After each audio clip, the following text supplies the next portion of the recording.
Today at 6, all 16 and 17-year-olds in the UK will now be offered a COVID vaccine. The new policy affects 1.4 million teenagers, and experts say the rollout will start in a matter of weeks. Vaccination of children and young people can bring benefits to other people, such as adults, and including parents and grandparents. But at the forefront is the health and the benefits to children and young people themselves. The only vaccine currently approved for those under 18 in the UK is the one made by Pfizer-BioNTech. When I heard the news, I was really excited. It's made me really happy. Punching the air, we were in the car. Yeah. So she was just like, yes! We'll have details of the new plan, which allows teenagers to take part without parental consent. Also today, a record-breaking performance by Team GB in Tokyo. Hannah Mills and Ailey McIntyre. It is gold for Great Britain. Hannah Mills and Ailey McIntyre win gold in the sailing. Hannah is now the most successful female Olympic sailor of all time. It's been one of the hardest weeks of my life, I'm sure for Ailey as well, just every day. Feeling sick, not being able to eat, just nerves building up, and yeah, the emotion of just, we've done it, it's over, we've done what we came here to do. There's the kick for Indy, that's what we need. And 13-year-old Sky Brown took bronze in the skateboarding to become Britain's youngest ever Olympic medalist. Being in Tokyo and eating my favorite food, spending time in the village, this is honestly one of my best memories.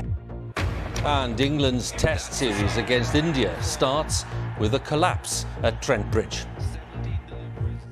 And coming up on the BBC News Channel, the Olympic dream is over for Katarina Johnson-Thompson in Tokyo. She pulls out of the women's heptathlon with a calf injury, ending her games.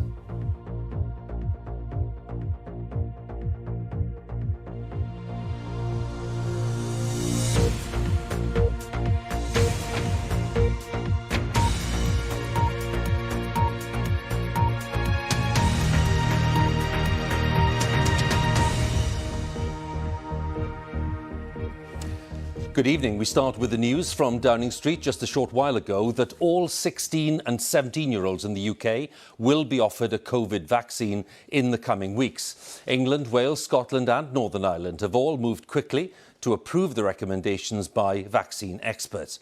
Around 1.5 million teenagers could receive the Pfizer vaccine, and crucially, they will not need parental consent to take part. It leaves the prospect of the over 12s being included at a later stage. Our health editor Huw has the latest.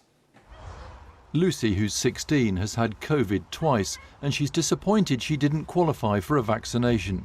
But that will now change, and it's something to celebrate for Lucy and her mother Barbara. When I heard the news, I was really excited. It's made me really happy. Punching the air, we were in the car. Yeah. So she was just like, yes! The move follows advice to ministers from experts on the Joint Committee on Vaccination and Immunisation.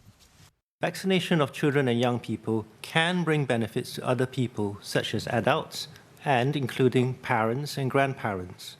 But at the forefront is the health and the benefits to children and young people themselves. But only last month the JCVI said the benefits did not outweigh the risks. We mustn't forget that the summer wave, as we are experiencing now, was also quite uncertain about 4 weeks ago, and now we have more information on that. So it's not just new data on one point, but it's new data across a range of factors that influence advice. The committee had looked at more vaccine safety data following reports in the US of young people getting heart inflammation after receiving the Pfizer and Moderna jabs. But for 12 to 17-year-olds, it was fewer than 10 in a million after first doses, and most recovered quickly. Ministers in the 4 UK nations have all said that Pfizer jabs will now be offered to all 16 and 17-year-olds, following the advice of the experts.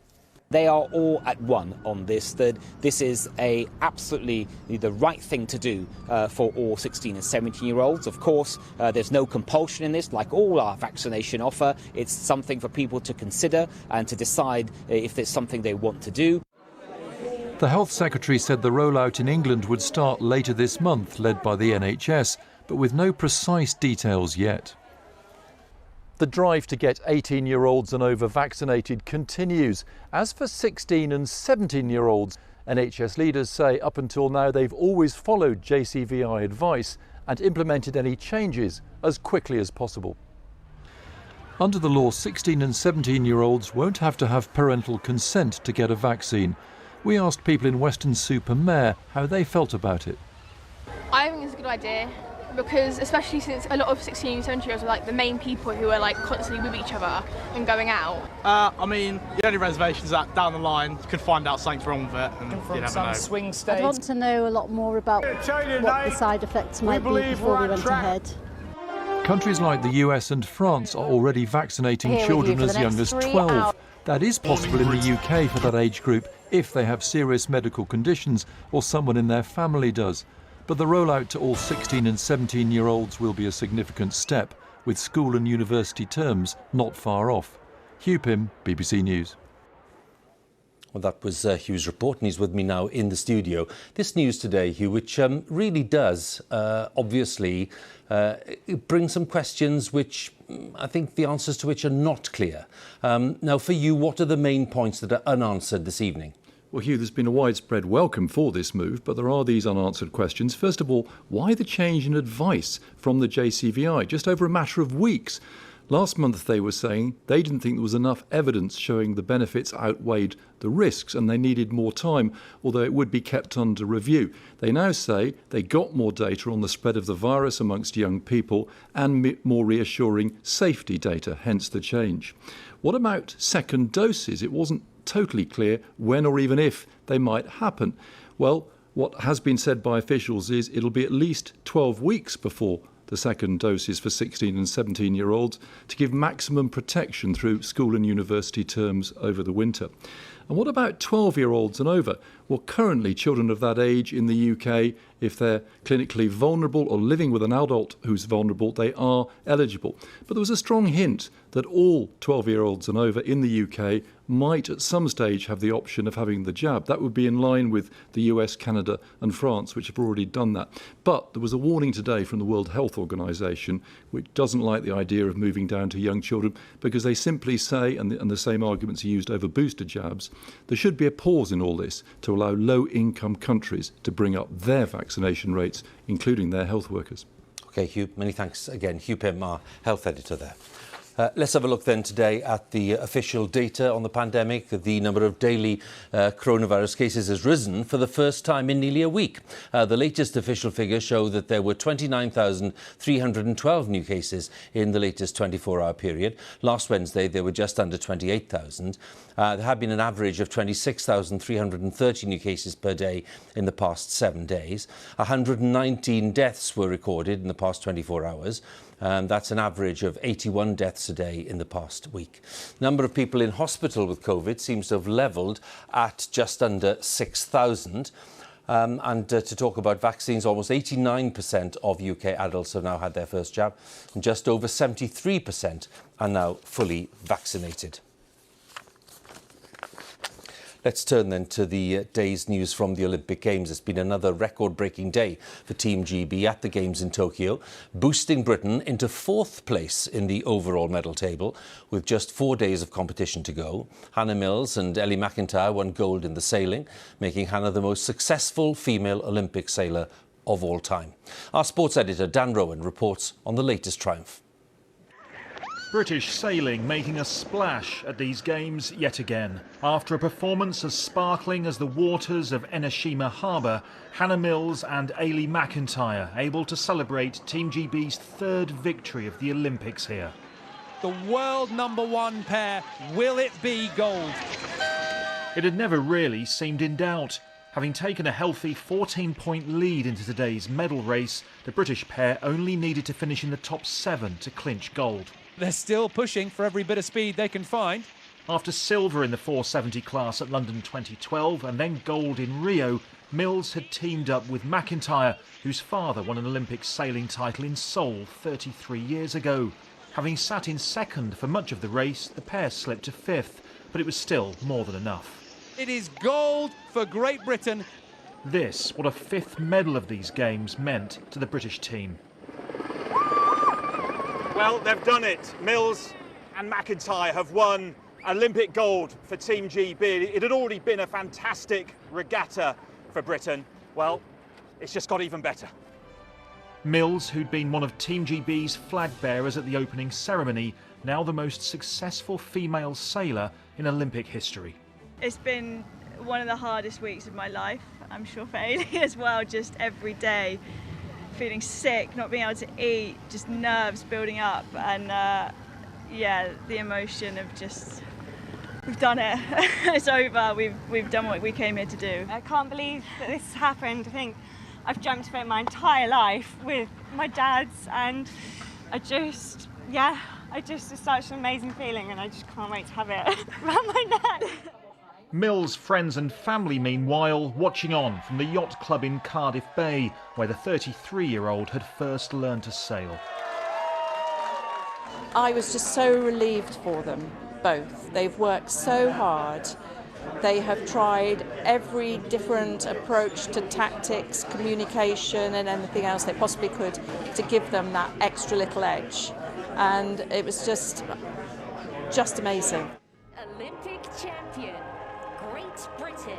Today's victory ensures that Britain finishes as the top sailing nation for the 5th time in the last 6 games, one that cements Mills' status as the greatest her sport has seen. Dan Rowan, BBC News, Enoshima Harbour.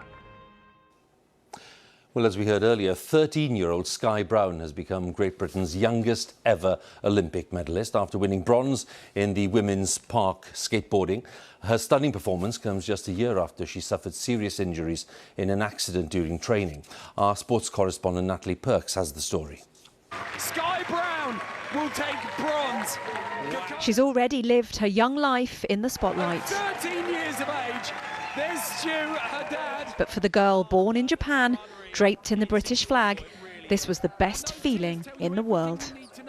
So much hype, but the talk is over. The judges were looking for difficult tricks, quality and consistency. Skye Brown has a giant trick bag. Strap yourselves in, here we go, straight in with All she needed was a smooth run. Oh, going for that kickflip Indy. We knew it was going to come out. Not ideal, but with 3 runs allowed, there was still hope. She's let it go again. Missing the kickflip Indy. On, the pressure is on that 3rd and final run now. Time for a pep talk. And in the searing heat of the Ariake skate park, one British teenager shook off the nerves and kept her cool. There's the kickflip Indy. That's what we needed. There's the kickflip fakie, hands in the air. Yes, Skye. 3rd time's a charm. Team GB had everything crossed. I could be wrong. Only the world champion could deny her a medal now. Not faved. Oh! Just missed. The bronze was in the bag and history was made. And as the tears flowed, the camaraderie was clear. Friends and teenage girls living out a dream. It's fun. It's so cool because I got to be on the podium with my friends, Kokona Sakura, and just being in Tokyo and eating my favorite food, spending time in the village. This is honestly one of my best memories. Skye said she simply wanted to come here, have fun and inspire girls around the world. Britain's youngest ever medalist did all of that and so much more. She was born in Japan to mum Miyako and her British father Stu. At the age of 10, British skateboarding spotted her talent and saw an opportunity. And we just said, like, if you want to give it a go, we're Skateboard GB, we don't have much resource, we don't have much capacity, but we'd be absolutely honoured to help you in that journey in any way we can. Who knew that she would be an Olympian and a bronze medalist? Daddy, look at this. When I filmed with her in LA in 2019, she had her head and heart firmly set on her Olympic dream. But it almost didn't happen when last year she fell 15 feet while her dad was filming. She was airlifted to hospital with skull fractures and broken bones, with doctors saying her helmet saved her life. Every time she goes in the air, I flinch, I can't watch it, my wife can't watch it. I was just telling her, you're an amazing skater and the Olympics doesn't define you. And the fact that you're going for it is what skateboarding's about. It's not about holding back, it's about going for it, and that's what Skye's about. And she went for it and she got it. Well, stale fish. Her aim is now to qualify for Paris in 3 years' time in both skateboarding and surfing. Don't believe her? Just watch. Natalie Perks, BBC News, Tokyo. Getting it back in, front side 5-4. And the Team GB medals were by no means limited to sailing and skateboarding. There was a gold for Ben Mayer in the individual show jumping and a silver for Ben Whittaker in the boxing. But it was disappointing news in athletics, where the reigning world champion Katarina Johnson-Thompson had to withdraw from the heptathlon because of injury. Our sports correspondent Andy Swiss brings us up to date. He once compared it to driving a Ferrari. Britain's Ben Mayer on Explosion W in a six-way jump-off for gold. Come on, Ben, move! And after a display of spring-heeled splendour, they were fastest. Into the lead! But there were still two riders to go. Could they beat Mayer's time? Well, it was oh so close. He's just not quite made it! And Ben Mayer has gold for Great Britain! Delight then for the 38-year-old, and another gold to go with his team triumph in 2012. But he said he owed it all to his horse, who jumped, he added, like he had wings. This horse is a different world. I don't even remember what I was doing in the jump off, to be honest. I had my plan, I just went, and he just gave me everything. But another British medal hope has ended in heartbreak. Oh, Katarina Johnson-Thompson, it all comes crashing down. The world heptathlon champion has been plagued by injuries, and in the 200 metres, the curse struck again. Her agony was matched only by her bravery as Johnson-Thompson limped to the finish line. But after lying in 5th place, her Olympics are over in the very cruelest fashion. In the boxing, meanwhile, surely the game's most reluctant medalist, Ben Whittaker was so upset with his silver he didn't even put it on. His podium picture, perhaps not one for the photo album. He'd earlier fought for gold in the light welterweight, but after losing in the final, he couldn't hide his disappointment. I just want to say to everybody, I don't want to look like a baby or a spoilt brat, but I'm so upset that I didn't win the gold. So to me, I feel like I've lost the gold, that's it. So I can't celebrate a silver just yet. There was also a medal for super heavyweight Fraser Clark. A nasty cut ended his hopes of gold, but after just missing out on a place at the last 2 games, the bronze was worth the wait. And it's the best the women's hockey team can now hope for, the Olympic champions losing 5-1 to the Netherlands in their semi-final. Once again, though, the day's standout performance came in the 400 metres hurdles. After Karsten Volholm smashed the men's world record, America's Sydney McLaughlin did the same to the women's. It's McLaughlin's title and a new world record! 2 new records in 24 hours. The hurdles, it seems, are proving no barrier to brilliance. Andy Swiss, BBC News. And after all that, a quick look at the medal table shows that, as we heard, Great Britain have climbed to 4th place now with 15 golds, 18 silvers and 15 bronze. Now the time is 18 minutes past 6. Our main story this evening.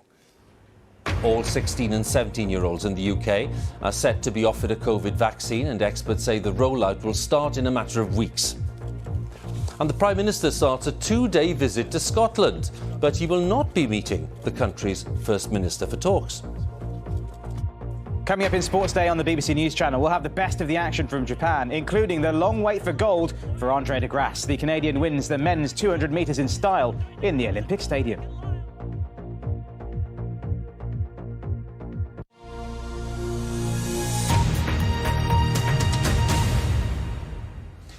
The price of timber has risen sharply, and the construction industry is struggling to get supplies. The huge boost in demand as more building projects are getting underway after the lockdown is the main cause of the shortage. At the same time, climate change is increasing the pressure on supplies, with wildfires damaging vast areas of woodland in parts of the world. Now, the UK imports around 80% of its timber, and many are calling for the UK's forestry industry to be encouraged and supported so that more sustainable supplies of wood are possible in future. Our Environment and Rural Affairs correspondent Claire Marshall has the story. In rural Herefordshire, the architects of the future are at work. They're piecing together a timber frame house. They're students learning to build in a sustainable way with a low carbon footprint. But there's a problem. This build, along with countless others across the country, has been badly hit by the worldwide shortage of wood supplies. In every sector of the timber supply market, prices have gone up. Supply chains have been less reliable. Delivery drivers have been hard to get. So just everything has been difficult. On top of problems caused by the pandemic, forests around the world are ablaze. Oh my God, look at that. Canada, one of the world's biggest timber suppliers, has cut the amount it will sell, blaming it largely on climate change. Fire, weather, drought, and now things like bugs and beetles, meaning that a lot of the timber can't be used, that the trees can get damaged and destroyed, that the timber won't be the right quality needed for construction, and those forests have to be chopped down. That's what's happening on this estate in Herefordshire. A stand of ash is being felled. The trees are infected with ash dieback. Currently, we import about 80% of our wood. This woodland is being managed sustainably, but with prices around the world for timber getting so high, the demand for illegally logged timber is sure to increase. All this is feeding into calls for the UK to improve its own homegrown industry. Forestry needs to change. Many foresters believe that it's about planting the right tree in the right place. We need to be looking at the lower grade land where foresters have traditionally existed and deliver a blend of forest that can grow economically on that land. A big global shift is happening away from concrete, which is carbon intensive and bad for the environment. Demand for timber is rising quickly. Wood is beautiful. It's a very beautiful material. We have enough of it, but we just need to be able to take care of it at the same time. I think we're using and using because it seems like there's a lot, but we need to also take care of the actual portion that we are using, because then we won't need to take so much. The UK has the lowest tree cover in Europe. The government has set some ambitious tree planting targets. The question now is whether they'll be met. Claire Marshall, BBC News, Herefordshire. Now, thousands have been marching in the streets of Lebanon's capital, Beirut, 1 year on since the explosion at the city's port, which killed over 200 people and injured thousands of others. Many were holding posters demanding accountability over the disaster, with anger that nobody has been held to account and political leaders refusing to be questioned. Since the huge explosion, the country has sunk deeper into economic crisis, with more than half the population now living under the poverty line. The sprinter from Belarus, Kristina Timanovskaya, who refused orders to fly home from the Olympics early because she feared for her safety, is due to arrive in Poland this evening after being granted a humanitarian visa by the Polish government. Now, during the day, the most prominent opposition leader left in Belarus, Maria Kolesnikova, was being tried in secret on charges of plotting to seize power from President Lukashenko. The president has been robustly condemned by many world leaders for his regime's human rights abuses. Our correspondent, Bethany Bell, is in the Polish capital, Warsaw, with the latest for us. Bethany, what's going on? Well, we're at Warsaw Airport, where we expect Kristina Timanovskaya to arrive within the next hour or so. We understand that she is flying here today. It's been a very long day. She left Tokyo earlier this morning. Initially, there were reports that she was going to fly directly here to Warsaw, but then there were concerns about her security, and so she flew via Vienna instead. She was met in Vienna by an Austrian official who said she was safe, but of course worried about her future. Here in Poland, we're not being given very many details about exactly what will happen to her after she arrives, but they will give her a humanitarian visa, and there are also plans to bring her husband here. He fled from Belarus after the incident at the Olympics. He's now in the Ukraine. We understand that he will then come to Poland to join his wife at some point, and we understand that they will certainly speak to each other tonight. But a big, very open future for this sprinter as she prepares for this life. She has said that she was not part of political protests, but she understands that it may be some time before she can return to Belarus. Bethany, many thanks again for the update there in Warsaw. Bethany Bell, our correspondent there. Now, the British security guard who died last Thursday in a drone attack on a ship off the coast of Oman has been named as Adrian Underwood. A Romanian sailor was killed in the same attack on the vessel Mercer Street. Police are investigating the incident, which Britain, the US and Israel have blamed on Iran's Revolutionary Guard.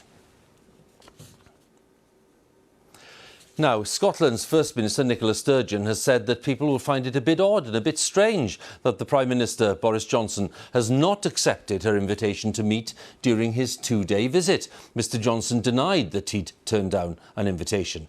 His visit to Scotland comes ahead of the Global Climate Conference to be held in Glasgow in November. And our Scotland correspondent James Cook has more details. This is Boris Johnson reminding us that he is Prime Minister of the entire United Kingdom. Policing in Scotland is usually a matter for the Scottish Government. You'll be on the ground for COP26, well, we're going to need you. But with the crucial climate conference known as COP26 approaching, Mr Johnson made this unusual visit to Police Scotland's headquarters to see preparations for himself. It's going to be a massive effort for the whole of the country. For Police Scotland, obviously going to be in the lead, but they're going to be supported symmetrically by 7,000 other officers from around the UK. The government of the UK, the Scottish government, at all levels work together on the things that matter to the people of our country. Scotland's First Minister, meanwhile, was just down the road, meeting not Boris Johnson, but little Emma. It looked like fun, but was Nicola Sturgeon secretly annoyed that the Prime Minister hadn't joined her for their own fireside chat? There's a lot for us to cooperate on, so, missed opportunity, but that's on him. I stand ready to work with however I can to get Scotland through COVID and into recovery. Mr Johnson says he hasn't in fact declined the offer of a meeting and is always delighted to see Ms Sturgeon, although he surely can't have fond memories of the last time they met in Edinburgh. Back to today though, and look who else is in town. That's the leader of the opposition strolling around this Glasgow park. Scotland was once a Labour stronghold, but an SNP surge threw rocks in Sir Keir Starmer's path to power. So would he ever do a deal with the SNP to get into Downing Street? There will be no coalition into that next general election, no coalition coming out of it. My central message will be we need a strong Labour government to build that better future coming out of the pandemic, to deal with the climate crisis. It all feels rather like a campaign, although he is trying to avoid one, refusing to accept there should be another independence referendum anytime soon. This trip is designed to show a UK government deeply committed to Scotland's future and deeply involved in this nation. But the choice of messenger is controversial. Boris Johnson is not necessarily the most popular politician in Scotland, to put it mildly, and his visit does risk backfiring and perhaps even stirring up more support for independence. James Cook, BBC News, Glasgow. Now, so far this summer, the cricket innovation has been for faster, even shorter matches. Today, though, Test cricket has returned, the first day of a 5-match series between England and India. But England's batting did not exactly match the occasion, all out for just 183. And a short time ago, India were 21 without loss in reply at Trent Bridge. Joe Wilson is there. You don't just watch the Olympics for 100 metres, nor cricket for 100 balls. There is Nottingham. This is a test match. And that is out. Rory Burns gone for none. India celebrating, the great traditions resumed. Well, that's remarkable way to surface. How does he ever sit down? Well, some mysteries are solved by replays. Look here, a little touch on Zach Crawley's bat, the spike, out caught, and observe how that changed the Indian captain's mood. So England's captain was batting. It's not like everything depends on Joe Root, just that most things do. Well, there's a shot from another batsman, just remembering how this form of cricket goes. Johnny Bairstow recalled to the team, and a 4 is still a 4 in any shirt, any generation. India thought Bairstow was out LBW here. On-field umpire said no, but wait for the review, the replay, and then the Virat Kohli. England 138 for 4 at tea. And then Dan Lawrence caught, gone for naught. Jos Buttler caught, gone for naught. When Joe Root was LBW for 64, 183 all out soon followed. How quickly day one went wrong. There are weeks more to come. Joe Wilson, BBC News. Well, and with that, it's time to have a look at the weather. Let's join Stav today. Hi, Stav. Hi there, Huw. Thank you very much. Good evening to you. Doesn't like the weather's going to be very kind to the Test cricket over the next few days, unfortunately.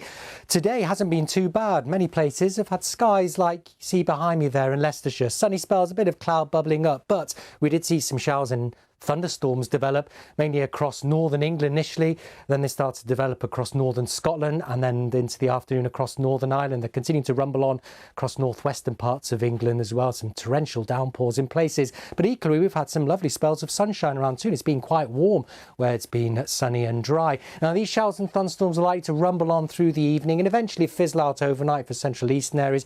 But we've got a weather front, a new area of low pressure starting to push out into the west. So that's going to turn things windier and wetter here by the end of the night. And the temperature's also coming up 14, 15 degrees across southern areas as this area of low pressure scoops up some milder air from the south. But this area of low pressure is going to be with us not just for Thursday, Friday and into the weekend. So it's looking decidedly unsettled for August, unfortunately. However, central eastern parts of the country are going to start dry with some sunshine through the morning before the wind picks up, the cloud increases and outbreaks of rain across the west eventually reach eastern areas. And some of this rain will be heavy, perhaps thundery in places, and it'll be followed by some heavy and blustery showers and sunny spells across southwestern areas. So temperatures then high teens Celsius for most, could see 20 or 21 across eastern areas after that dry start. Here's the picture for Friday then. Low pressure sitting right on top of the country, and this little feature runs across southern areas as we head on into the start of the weekend. So it's going to remain pretty windy for most, particularly for England and Wales, and we'll see showers or longer spells of rain at times for Friday and into the weekend. Some of the rain could be pretty torrential, but at least there'll still be some sunshine in between. Huw. Stav, many thanks once again. And that's all from BBC News at 6. I'll be back at 10. Now on BBC One, it's time to join the BBC's news teams where you are. Bye for now.